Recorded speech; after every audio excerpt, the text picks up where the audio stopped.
নিজের চক্ষু অবনত করে লজ্জাস্থানের হেফাজত করতে, সেই যুবক কিনা বেপরদা মহিলার দিকে তাকিয়ে থেকে ফেসবুকে পোস্ট করে, মাইক হাতে পেয়ে কথা বলে, জায়গায় জায়গায় সমালোচনা করে, সমাজটা নষ্ট হয়ে গেছে, নারীরাই নষ্টের মূল, বেপরদা চলে, সব ছেলে নষ্ট করে দিছে।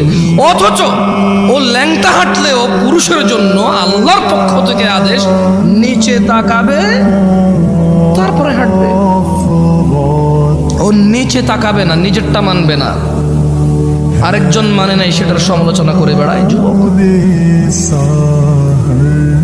এখানকার যুবকের ধারণা পর্দা মানে হচ্ছে মহিলা, পর্দা মানে মা, বোন, স্ত্রী, কন্যা, দাদি, নানি, ফুফি, খালা। পর্দা মানে মহিলা। যখন তারা পর্দাকে এভাবে খ্রিস্টান